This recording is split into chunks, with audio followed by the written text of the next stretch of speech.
नमस्कार. असं होतं का कधी की आपल्याकडे एखादं कौशल्य आहे पण स्वतःचा व्यवसाय सुरू करायला साधनं नाहीत? तर मग ही माहिती खास आपल्यासाठीच आहे. आज आपण सरकारच्या एका अशा योजनेबद्दल बोलणार आहोत जी आपल्या स्वप्नांना खरंच पंख देऊ शकते. चला तर, दिव्यांग टूल किट योजना काय आहे आणि ती कशी मदत करते हे सविस्तरपणे पाहूया. आज आपण ही योजना 4 सोप्या भागांमध्ये समजून घेणार आहोत. सगळ्यात पहिली, ही योजना नेमकी आहे तरी काय? मग अनुदान किती मिळतं आणि कोण यासाठी पात्र आहे? त्यानंतर कोणती कागदपत्र लागतील आणि शेवटी अर्ज करण्याची प्रक्रिया काय आहे? चला सुरू करूया. चला, तर मग सगळ्यात आधी या योजनेची ओळख करून घेऊया. ही योजना आपल्या कौशल्याला व्यवसायात बदलण्यासाठी एक नवी संधी कशी आहे ते पाहू. हा प्रश्न खूप जणांना पडतो नाही का?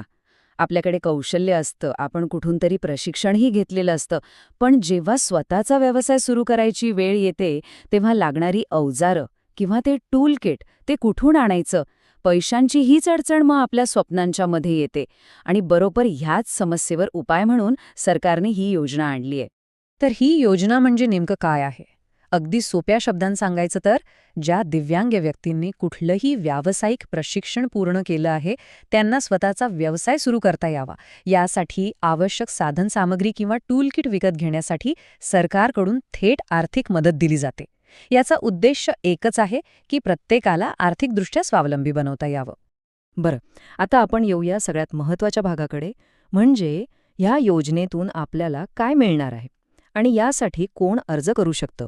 चला, हे नीट समजून घेऊया. तर या योजनेअंतर्गत स्वतःच्या व्यवसायासाठी आवश्यक टूलकिट खरेदी करण्याकरता सरकारकडून थेट 15,000 रुपयांची आर्थिक मदत मिळते. आणि सगळ्यात चांगली गोष्ट म्हणजे हे पैसे थेट आपल्या बँक खात्यात जमा होतात. म्हणजे कोणताही मधला माणूस नाही, कोणतीही धावपळ नाही. पैसे आले की आपण लगेच आपली साधनसामग्री खरेदी करू शकतो. मग या योजनेचा लाभ घेण्यासाठी कोण पात्र आहे? चला, एक एक करून मुद्दे पाहूया. पहिलं म्हणजे अर्जदाराचं वय 18 वर्षांपेक्षा जास्त असायला हवं. दुसरं म्हणजे सर्व प्रकारच्या दिव्यांग व्यक्ती यासाठी अर्ज करू शकतात. सगळ्यात महत्त्वाची अट ही आहे की आपण कुठल्या तरी शासनमान्य संस्थेतून प्रशिक्षण पूर्ण केलेलं असावं. आणि हो, एक खूप चांगली गोष्ट म्हणजे महिला अर्जदारांना यामध्ये प्राधान्य दिलं जातं. आणि एक गोष्ट लक्षात ठेवा, हे अनुदान आपण ज्या व्यवसायाचं प्रशिक्षण घेतलं आहे त्याच व्यवसायाच्या टूलकिटसाठी वापरता येतं. ठीक आहे, पात्रता समजली. आता बघूया की अर्ज करताना कोणती कागदपत्र तयार ठेवायची आहेत. ही एक छोटीशी चेकलिस्ट आहे, ती लक्षात ठेवली की आपलं काम एकदम सोपं होऊन जाईल. तर आपल्याला एक ठरवून दिलेला अर्ज भरावा लागेल.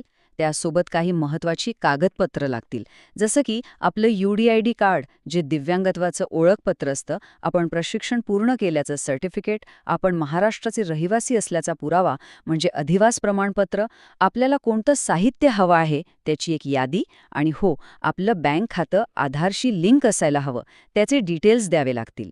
चला, सगळी कागदपत्र तयार आहेत. मग आता पुढे काय? आता पाहूया अर्ज करण्यापासून ते पैसे आपल्या खात्यात येण्यापर्यंतचा प्रवास कसा आहे. ही प्रक्रिया अगदी सोपी ठेवली आहे. बघा, पहिला टप्पा, आपण तयार केलेला अर्ज आणि सर्व कागदपत्र आपल्या जवळच्या जिल्हा कार्यालयात जमा करायची. दुसरा टप्पा, तिथले अधिकारी आपल्या अर्जाची आणि कागदपत्रांची तपासणी करतील. तिसरा टप्पा, त्यानंतर जिल्हा निवड समिती आपल्या अर्जाला मंजुरी देईल. आणि शेवटचा टप्पा, एकदा मंजुरी मिळाली की अनुदानाची रक्कम थेट आपल्या बँक खात्यात जमा केली जाईल. यालाच DBT म्हणजे डायरेक्ट बेनिफिट ट्रान्सफर म्हणतात. आणि खूप महत्त्वाची गोष्ट, फक्त पैसे देऊन सरकार आपली जबाबदारी संपवत नाही. अनुदान मिळाल्यानंतर आपला व्यवसाय व्यवस्थित सुरू व्हावा, तो नीट चालावा, यासाठी जिल्हा कार्यालय आपल्याला पहिल्या वर्षभरात सर्वतोपरी मदत करतं. ही खरंच एक खूप मोठी आणि दिलासा देणारी गोष्ट आहे. तर ही होती दिव्यांग टूलकिट योजनेबद्दलची संपूर्ण माहिती. ही योजना फक्त 15,000 रुपयांची मदत नाहीये, तर हे आपल्या कौशल्याला व्यवसायात बदलण्याचं, स्वतःच्या पायावर उभं राहण्याचं एक मोठं माध्यम आहे. आता गरज आहे फक्त एक पाऊल पुढे टाकण्याची आणि आपल्या कौशल्याला एका नव्या उंचीवर घेऊन जाण्याची.